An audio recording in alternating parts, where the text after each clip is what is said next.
Grande Arcano, ou o Ocultismo Desvendado. Eliphas Levi, Editora Pensamento. Segunda parte, capítulo 2. Os poderes dos padres.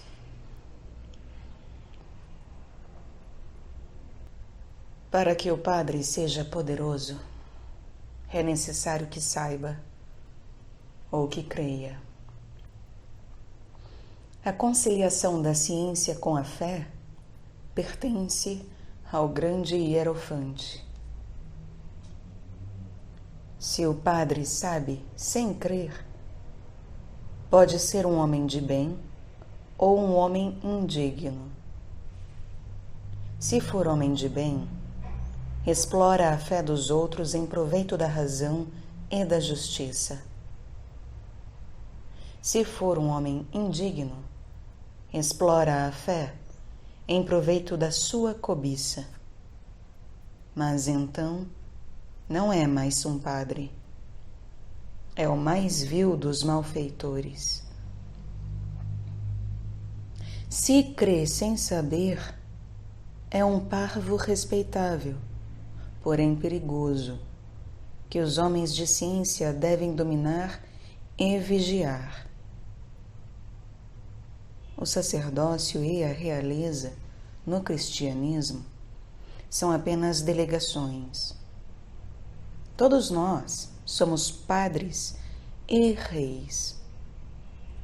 Porém, como as funções sacerdotais e reais supõem a ação de um só sobre a multidão, confiamos os nossos poderes na ordem temporal a um rei e na ordem espiritual a um padre. O rei cristão é um padre como todos nós, porém não exerce o sacerdócio. O padre cristão é rei como todos nós, porém não deve exercer a realeza. O padre deve dirigir o rei e o rei proteger o padre. O padre tem as chaves e o rei leva a espada. O padre do cristianismo primitivo era São Pedro e o rei era São Paulo. O rei e o padre recebem seus poderes do povo, que foi consagrado rei e padre pela santa unção do batismo, aplicação do sangue divino de Jesus Cristo. Toda a sociedade é salvaguardada pelo equilíbrio destes dois poderes. Que amanhã não haja mais Papa, depois de amanhã não haverá mais reis e não haverá ninguém para reinar, quer na ordem temporal, quer na ordem espiritual, porque ninguém obedecerá. Então não haverá mais sociedade e os homens matarão uns aos outros. O Papa é o Padre e o Padre é o Papa, pois um é representante do outro. A autoridade do Papa vem dos padres e a dos padres volta ao Papa. Acima, só há Deus. Tal é, pelo menos, a crença dos padres. Portanto, para aqueles que têm confiança nele, o Padre dispõe de um poder divino. Ousarei até dizer que seu poder parece ser mais que divino, porque ordena ao próprio Deus que venha. E Deus vem. Faz mais ainda. Cria a Deus por uma palavra. Por um prestígio atribuído à sua pessoa, despoja os homens do seu orgulho e as mulheres do seu pudor. Ele as força a virem contar-lhe as torpezas por causa das quais os homens combateriam, se alguém desconfiasse delas, e cujos nomes as mulheres nem mesmo quereriam ouvir, a não ser no confessionário. Aí, porém, estão em regra com as pequenas infâmias. Elas as dizem em voz baixa, e o padre lhes perdoa ou lhes impõe uma penitência. Algumas preces a recitar, alguma mortificação a praticar, e elas partem consoladas. Será, então, muito caro comprar a paz do coração ao preço de um pouco de sujeição. A religião, sendo a medicina dos espíritos, certamente impõe sujeições, como o médico prescreve remédios e submete os seus doentes a um regime.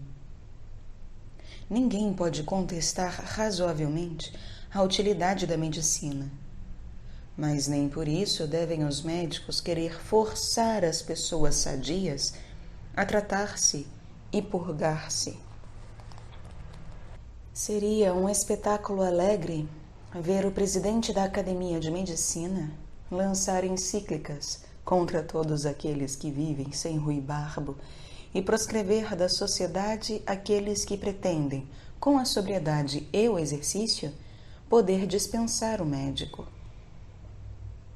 Porém, de alegre, a cena passaria a ser trágica, sem deixar de ser grandemente ridícula, se o governo, apoiando as pretensões do decano, deixasse aos refratários somente a escolha entre a seringa de purgão e o fuzil de mata-moscas. A liberdade de regime é tão inviolável como a liberdade de consciência.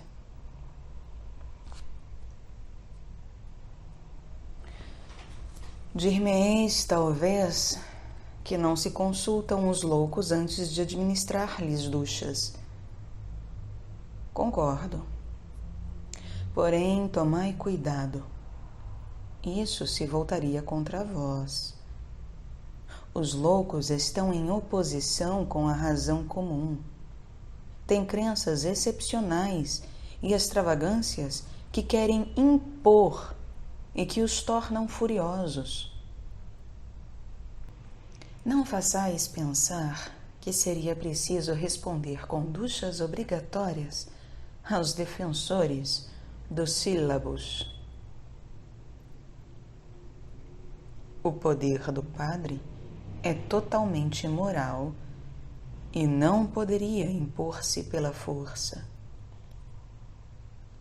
Porém, por outro lado, e por uma justa compensação, a força nada pode para destruí-lo.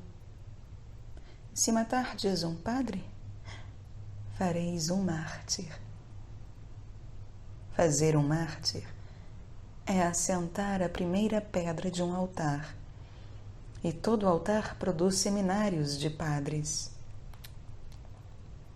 Derribai um altar, e com as suas pedras dispersadas construirão 20 que não derribareis.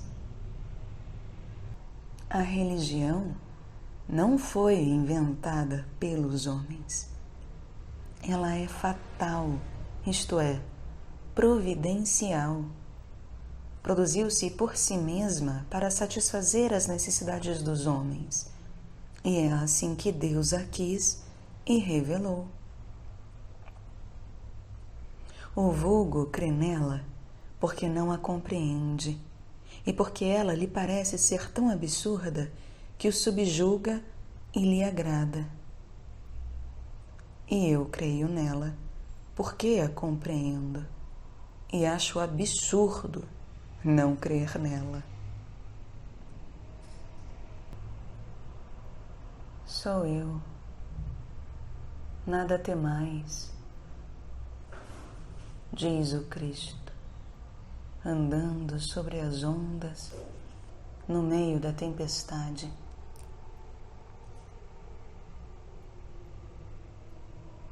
Senhor, se sois vós, ordenai que eu vá ao vosso encontro, andando também sobre as ondas, diz São Pedro. Vem, responde o Salvador.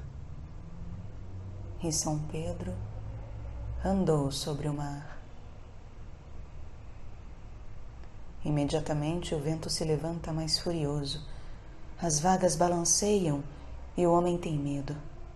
Está para afundar-se.